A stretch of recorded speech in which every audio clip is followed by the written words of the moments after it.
Hello, bodacious beings, and welcome to Fatlogic, where we learn that it's just as easy to change the size of your bones as it is to lose weight. Posted by Pluto Zero. Account posted about how weight is almost like shoe size and that it's predetermined, but not 100%, and these comments just... I like the caption. I was like, well, it's not entirely genetics, but genetics is a factor, hearts. Clap, clap, clap, clap. Weight is more predetermined than height. There's research out there that supports it. Check out the This is Thin Privilege Tumblr. They might links to it there. I like this post, but I think there's pretty good evidence showing that weight is indeed as predetermined as shoe size. Well said, thank you for this. Elizap Ornberry replied, would love to know a shoe size diet then, because my size 9 clown feet can never find cute shoes that are offered in size 5 to 6. Feet phobic? Nope, I just accept that I'm tall, and I need big feet to keep me upright. From Stock the Killer, I have no words. No matter your child's weight, please don't restrict their candy. Nishiki Rider replied, nice try, American Dental Association. Cut and dry. The vegetable companies, also known as Big Green, pay the dentist to say that a 2-liter bottle of Coke a day is bad for your health. Teeth are supposed to ache and crack, that's just what they do. From Violet Snows, quitting dieting is like quitting a full-time job. Loverin Bell replied, man, if full-time hours are 7 minutes a day on average, what the fudge am I working in my actual job? From Elbow, yikes, wanting better healthcare and higher wages is fatphobic actually. Honestly, a lot of people's support of higher working wages, access to fresh food, and better health care be coming from a place of fat hate, thinking these issues will help eradicate fatness. I've seen a lot of arguments for and against universal health care, but this one really takes the cake. From Blast Guns N' Roses, I wonder why she's feeling like poop. How long did your refeed phase last? Wrapping up my first week of undieting right now, and not feeling great. I stocked up on Halloween candy because it's been so long since I've had it in my house, and I've been going through it fast. I filled up a mason jar with candy at my desk, and it's usually gone within a day or two. I feel tired and bloated, but also I don't want to stop eating candy. My morning has been breakfast with a candy bar or two, mid-morning candy munch, lunch with more candy, afternoon snack with candy, then dinner with more candy, and probably some more candy after dinner while watching TV. How long should I expect this to go on? Effing furious. It will keep going on as long as you keep reaching into the jar, unwrapping the candy, and sticking it in your mouth. What the heck ever happened to being responsible for yourself and your own actions? Waiting for your body to stop liking candy? Are you also going to wait for the government to feel it's collected enough taxes from you and just stop? From Fantastic Ambition. What is non-fatphobic but feels fatphobic to you? Some answers are curious, laughing crying emoji. What's not fatphobic but feels fatphobic to you? The word flattering, crocheted tops, minimalistic decor. It's a microaggression, less is more, bad vibes. Any top that hits right at or above the waist, dresses with random cutouts, cottage cheese. The word thick with 2 C's. The fact that I still haven't got ADHD meds after a year of diagnosis because they're worried about my blood pressure and I want to die. Skinny people talking about how fat they feel. Just skinny people in general. Guys coming up to me to tell me my friend is attractive. Like, yeah, I know. And I'm obviously not going to be your wingman, random dude I don't know. Or random dude I do know who hasn't spoken to me in years. Then messages me after he sees me plus friend to tell me she's cute. Rolling eyes. Or a friend loses weight. Every time you're with her, people come up to her and say, oh my gosh, you look beautiful. So thin, so great. Then they look at you and say, oh, hi. What are they supposed to say if you haven't changed? Looking the same as always, buddy. Weight limits on elevators. You're funny. Yeah, because I'm the girl who is fat. The girl who is fat has to be funny. It's like the rule. Men treating bigger women like men. Upside down smile. Everything is inherently fatphobic in our society. See also this tweet.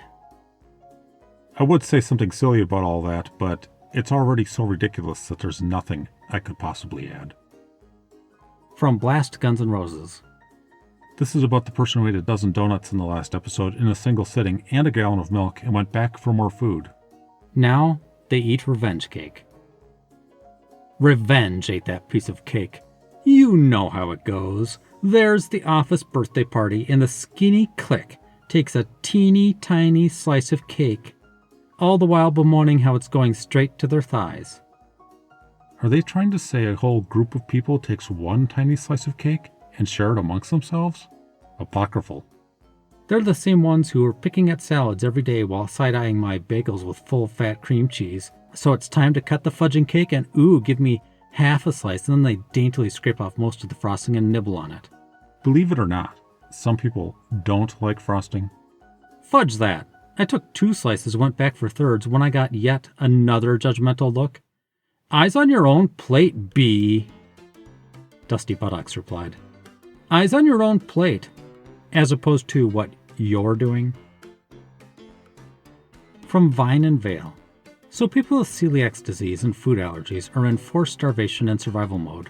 Oh, and the evidence is literally just another HAES website blog. No scientific data in sight to back up their claims. Health is not determined by the number on the scale. Body weight and size are not accurate indicators of a person's health. This is supported by lots of scientific evidence. Healthy bodies can come in a variety of shapes and sizes, and losing weight for so-called health is unnecessary. Diets, meal plans, and food rules don't work. Dieting is a type of forced starvation, and our bodies are wired for survival.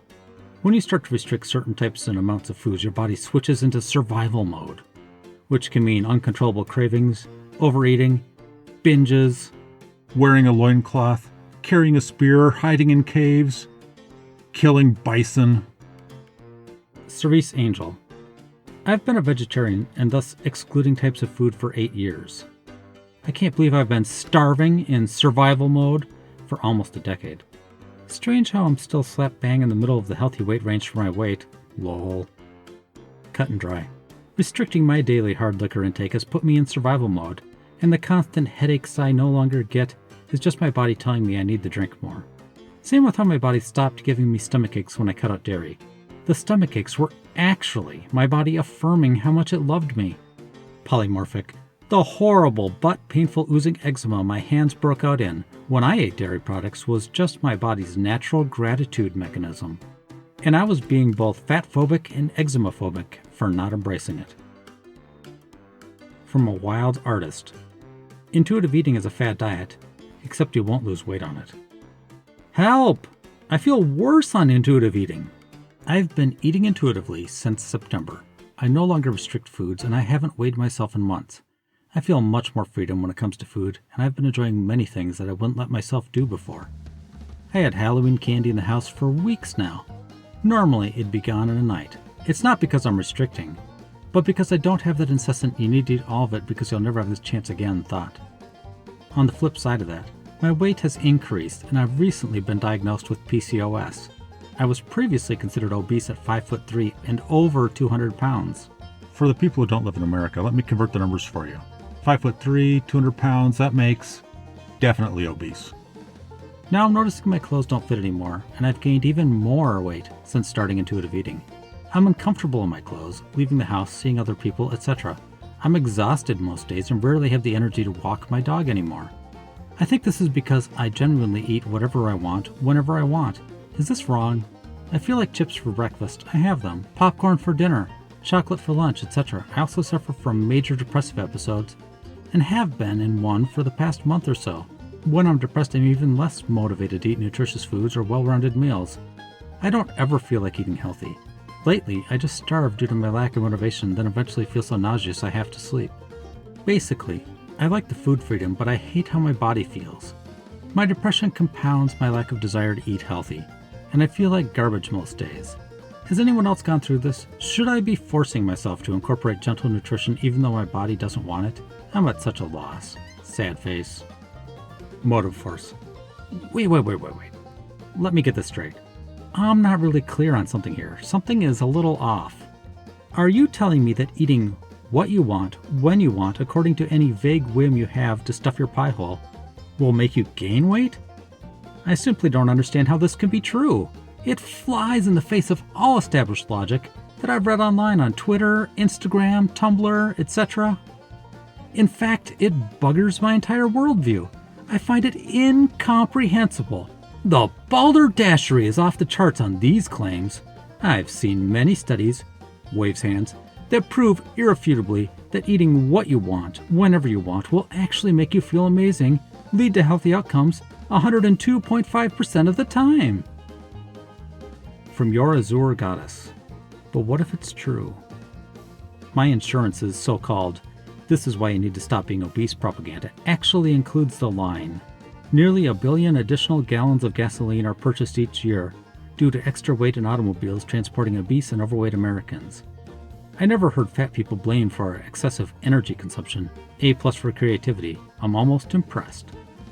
Yogurt closet famous. So physics is now fat-phobic? To add, they probably save money on their heating bill, but spend more money on their air conditioning bill. They save money on their vegetable bill, but spend more money on their insulin and hospital stays. From Shihenaza. This is so strange. What?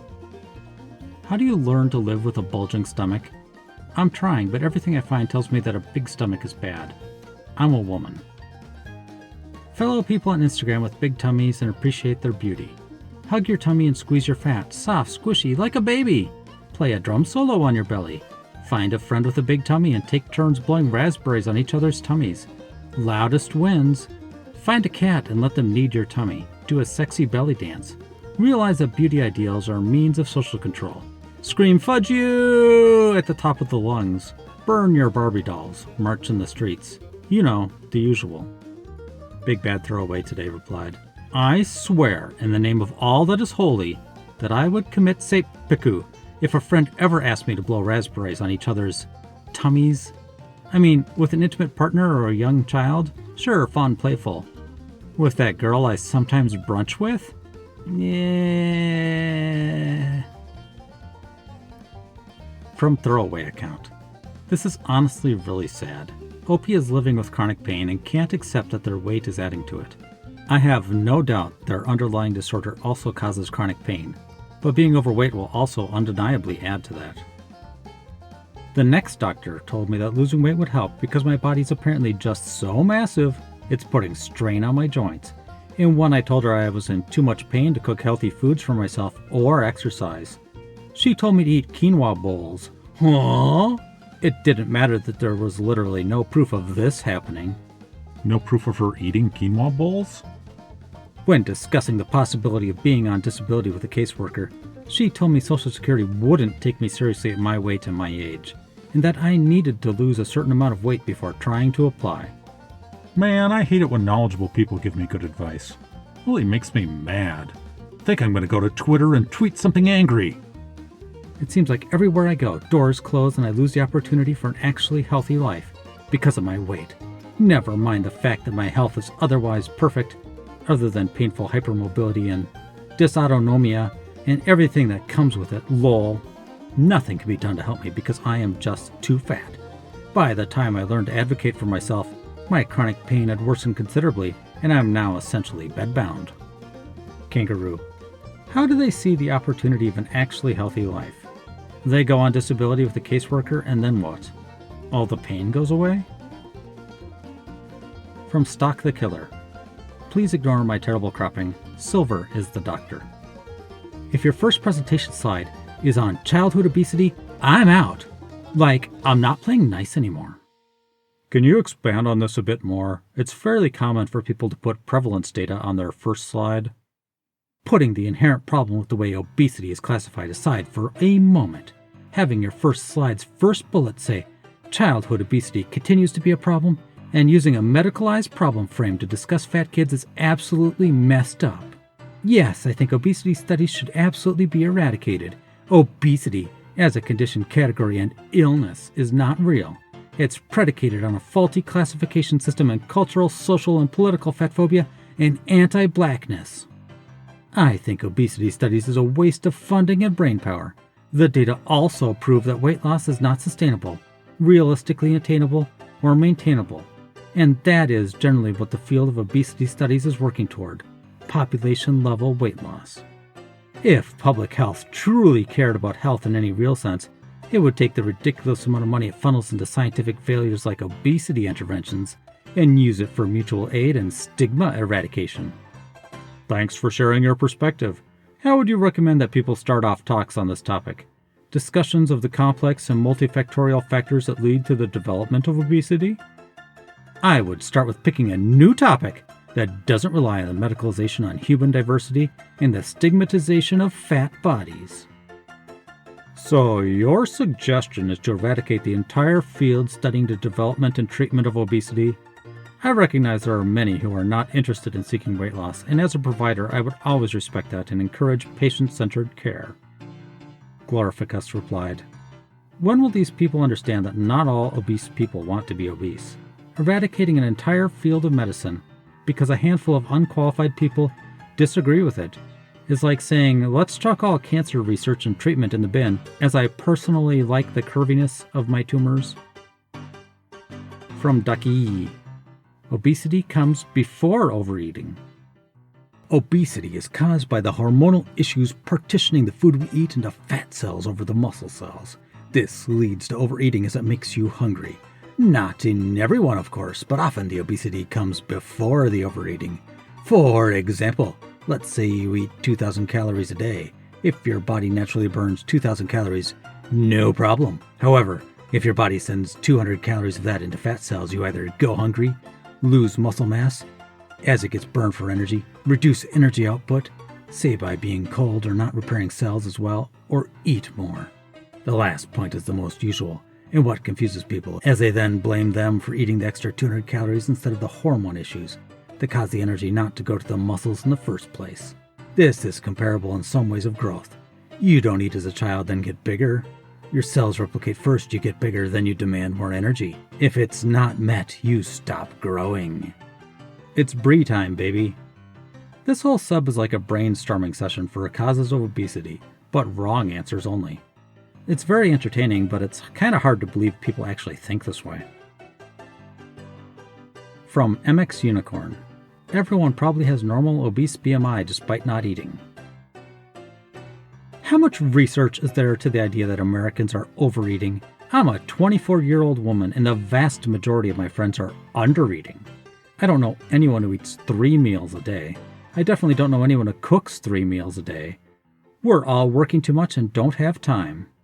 No one is underweight. Everyone probably has normal to obese BMI, whatever that even means, despite not eating. The idea of a doctor just saying it's okay to skip meals because he assumes everyone is overeating is wild to me.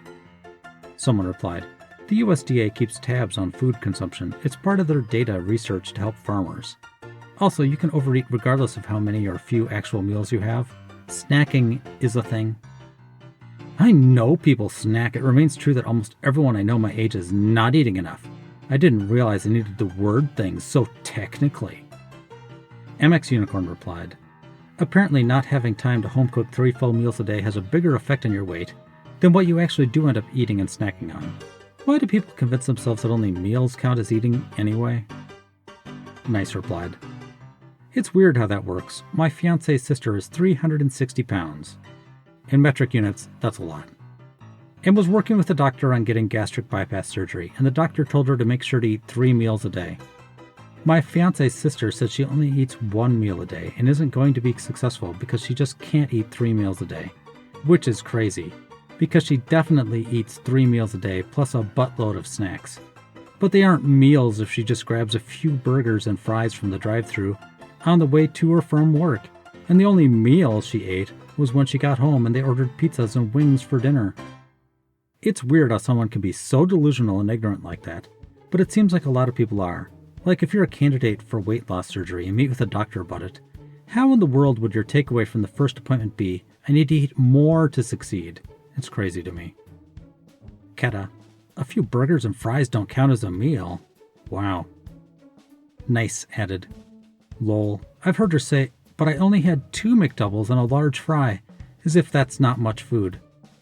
This was back when she saw some kind of therapist for people with eating problems. The doctor was asking her about her diet and how much she eats, and she got offended and thought the doctor was being rude. I don't know. I don't get the logic, or lack thereof. It's like meals are only meals when they sit down to eat a meal that makes her feel completely stuffed and full. But it seems like a lot of people are like that, and are ignorant to portion sizes. From Love Dove Bunny, is too much weight an issue for surgery? I was just denied a breast reduction by a plastic surgeon who took one look at my BMI and said I am 150 pounds overweight. He said he wouldn't feel comfortable operating on me unless I lose 120 pounds. I told him I'm comfortable with the risks. I told him I have a history of eating disorders that I've tried to lose and gained more, even on a prescription weight loss drug. I've even told him I've always had huge breasts, and that at a smaller size I had the same issues. I stood up for myself and told him flat out I'm not interested in losing weight, that 95 to 98% of attempts to lose weight fail, and he said, I know it's hard. No, you fudging don't, walked out sobbing. This is the second traumatic medical experience I've had this month alone, after an endocrinologist tried to put me on a starvation diet. Has anyone here had success getting approved for a reduction at a BMI of 53 or over? I feel hopeless. Second company, third squad replied, I'm comfortable with the risks. Translation, fudge your record and career. Do what I demand. El Cariel, luckily for her, the surgeon wasn't. From Vogel's Net, I guess we're gatekeeping fatness now? People who are above a size 14 but have no issue finding clothes in high street stores, let's all agree to stop pretending that us being the biggest at a table of even skinnier friends means we are fat or experience fat phobia. Stars. 14 is smaller than the average UK dress size, 16. But for some reason, I see people who are at most the same size as me, tweeting as though they're fat. For what? Why is fatness something you're trying to claim? Me, size 12-14, objectively smaller than the average UK person, isn't fat. Size 12-14s, stop gatekeeping. What if I'm short? What about BMI? What if my tummy is big, but my boobs are small? What if a boy called me fat once? What if I slouch? A few examples of very common, basic gatekeeping experienced by fat people. Denied a job because of your size. Health issues misdiagnosed or ignored because of your size. Buying clothes exclusively online because you aren't catered to in stores. Find me at 12-16 who has ever stars. Hey babe, size 16 here who has experienced all of the above. Embarrassed face. Now what? If you want to call yourself fat while enjoying the privileges of healthcare plus job security plus clothing / furniture / travel options, not being limited by your size alone, because the world is literally built to accommodate people in our size range, I'm not stopping you. Go forth. Star Raiser. The fat acceptance movement continues to eat its own, I see. I wish them luck in gaining recognition and privileges by aggressively driving away anyone who expresses interest in joining them? From Dorkita. Getting offended on behalf of all fast food be like, I'm in a foodie group and a woman posted this. What is your go-to, I hate myself for eating fast food, but I'll make an exception for this order? Tell me your trash food. What the fudge? Trying to explain that calling someone else's food choice trash isn't cool. Am I wrong here? Someone replied, not wrong at all. Food is food, not good or evil. Someone else, not wrong at all. Food is neither good nor bad. It's neither trash nor treasure. That said, it's okay to call it out, but only to the limit that you have the bandwidth to argue the point. So many people aren't ready for the truth and the blah, blah, blah. Someone else, this upsets me so much, and it upsets me that it could be upsetting other people too. People who either just like fast food or maybe that all that they can get or is provided to them. No food is bad. Heart. It does not matter what name I call a food, its fifis will not be hurt. From Banana Pajama. Physics need not apply. Weight loss is about burning more calories than you consume. If you do some sort of fad diet, like keto, and lose weight, then it's because you're eating at a calorie deficit. Weird, because ever since I got on keto, I eat more calories than I did previously, but I have lost more weight than I ever did with just working out alone. Previously worked out, ate about 1,800 calories a day, lost very little weight. Currently, work out, eat about 2,600 calories a day, under 25 carbs a day, lost more weight than I ever have in my life. So maybe it's not the caloric deficit that works. You're completely off on this. On keto, it's not about the calories, it's about what carbs you eat. Papa Barsuk. Water weight loss? Maybe. Underestimating calories before keto? Probably. Not snacking and craving empty calories and not feeling hungry on keto? Possibly. Defying the laws of physics? No. From Elmir 2000, who apparently was a little grumpy. Shut up. You regained the weight because you went back to your old habits. Is a strange way to spell starvation is not sustainable. The diet industry saw the opportunity for an incredibly lucrative repeat business model, but the only way it could work is if people gave the diet industry credit for the short-term weight loss, but blamed themselves and got blamed by everyone else for regaining the weight. The idea that you went back to your old habits, and so the weight regain is your fault, is one of the methods they've used to do this convincing. Dieting is about eating less fuel than you need to survive, forcing your body to consume itself and become smaller. That is not sustainable. Also, your body doesn't understand that this short-term reaction to starvation makes it more socially acceptable, and so it deploys all kinds of reactions to starvation-perceived famine in order to turn itself into a weight-regaining, weight-maintaining machine. There isn't a single study where more than a tiny fraction of people succeed at long-term significant weight loss. If you lose weight short-term and regain it long-term, it's not because you did anything wrong. You had the exact experience that every study said you would have.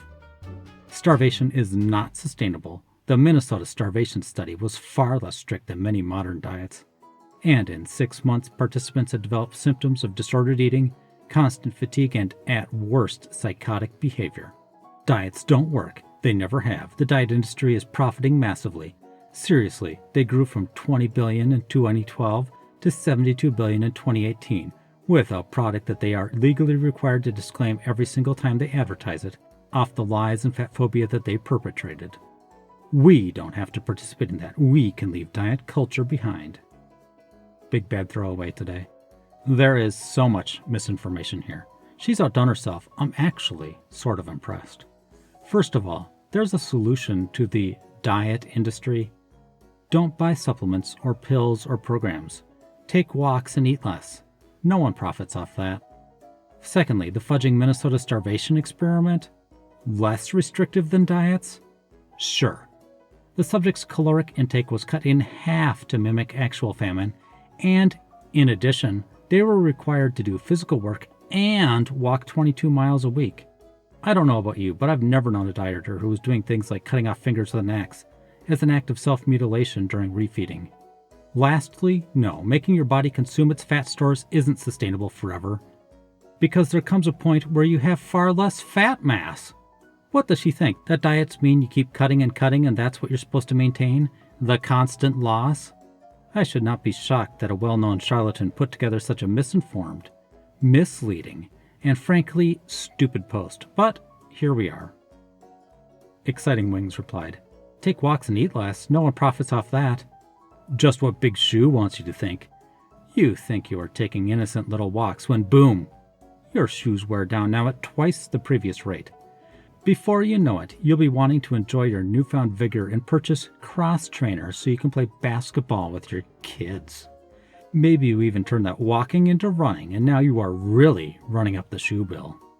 The whole diet culture has all been a giant conspiracy by the shoe conglomerates to drive sales. Who doesn't need new shoes often? Obese people who sit around all day. Sir Discount Ketoer. I would be laughing too if I hadn't spent about $300 on walking shoes since the quarantine started. Sad face. From Elmir 2000. What about the morbidly obese people on my 600-pound life? And SS versus SS that need to lose weight to improve their quality of lives? Are you really going to tell them they're fat phobic? Have you no fudging shame? Reasons why people believe it's better to have a smaller body. It's a pie chart. The only slice? Fat phobia. It's fat phobia, y'all. Want to be healthier and believe losing weight is the solution? Fat phobia. Think your body is more attractive when it's smaller? Fat phobia.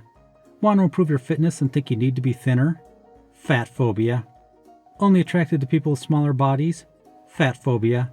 Believe that people live longer, are healthier when they are thin? Fat phobia.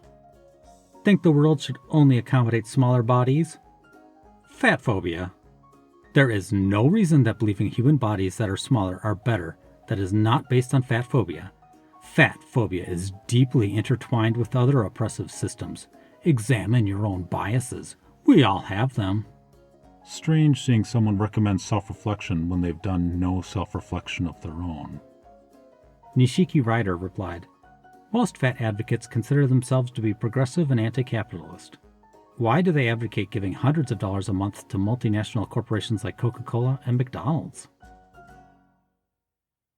Anno Knitter. Sad, but sanity. Even in my smaller, healthier body, I'm constantly dealing with the physical consequences of being obese for so long. Despite the fact that I've decreased the pressure on them, my hips, knees, and feet have been severely impacted by being obese. My obesity also re-triggered my acid reflux, something I was born with as well. But it mellowed out until I got fat, to the point where I had to be put on medication to control it. Furthermore, my obesity severely weakened my pelvic floor muscle, and also elevated my hormones to the point where my hormones are now absolutely out of whack as my body tries to revert to a healthier hormone production. So when people ask why I don't support obesity, or the notion of HAES, this is why. I didn't even realize how much my obesity had impacted me until I'd shed the bulk of the weight, and my body went, oh, by the way, here's how you've messed me up. I've taken steps to try and mitigate these consequences, but I still have to face them. HAES isn't real. I'm showing the following one because I kind of wish food labels were like this. From r/mildly interesting, from Whiskey Teats. The ingredients list on my toothpaste. It lists every ingredient in the toothpaste, where it comes from, and what it does. I wish they'd do that on things like Doritos. A little honesty there would be nice. From r/videos, from Lapong Knees. BJ Novak highlighting how shrinkflation is real by showing how Cadbury shrunk their Cadbury eggs over the years. I'm going to be honest, I think it's good that they've shrunk the eggs over the years. Shrinkflation when it comes to candy is definitely a good thing.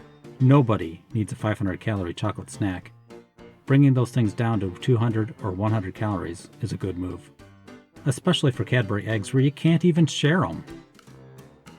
And now we go over to relationship advice. From Throw RA Prestige.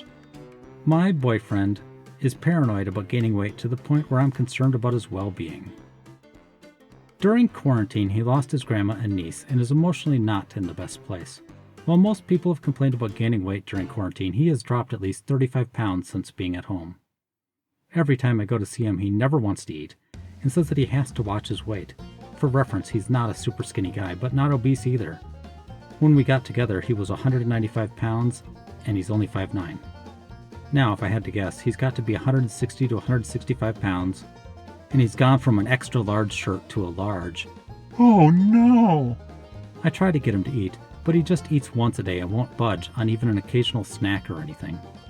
He tells me a lot that I deserve better, and someone more attractive and fit, but I don't have an issue with how he looks. I think he's handsome, and when he's happy, he's truly a genuine and an amazing person. What can I do to help him? At this point, it sounds like he doesn't need help. A 5'9" guy probably shouldn't be wearing a large shirt unless he works out a lot. And eating one meal a day is a very standard diet nowadays. I see nothing here to be concerned about, and I think you are upset that he's losing weight, and I wonder what your issue is with him losing weight. Another one from Relationship Advice. I am worried I'm an enabler for my girlfriend. I want to start by saying we've always had a really good relationship and make each other very happy. The issue is I've started to think that in trying to make her happy, I am now harming her. She was maybe 250 pounds when we met, but a few years ago she moved in with me and stopped working. Since then she has put on a lot more weight. I have never been bothered by her weight, and she has always been clear she doesn't want a diet, and I'm fine with that. But I noticed her weight started to impact her life a lot more, and I have become very aware that I'm the one that has been bringing her everything she wants to eat, and it has got to the point where she spends almost the entire day eating. In the last year, she stopped wanting to go out basically at all, and complains about being in pain when she has to walk too far. I also notice she's very often out of breath, and her heart is racing from the smallest physical task, and even more worryingly, this sometimes happens randomly when she's just sitting. I took her to the doctor, which was a whole argument in itself, to get her generally checked out. First of all, she weighed 440 pounds. That's about 200 kilos. And I feel like an idiot for not realizing how much weight she'd gained, or really thinking about the health risks. I don't want to go into too much detail about her health, but it is not great, and the doctor gave her a lecture about how she was at a high risk for developing heart problems, and basically told her she needed to lose weight. We talked about it, and I said I thought she should try to lose some weight, but she said it's her life, and she likes it how it is, and I need to respect that. Red flag!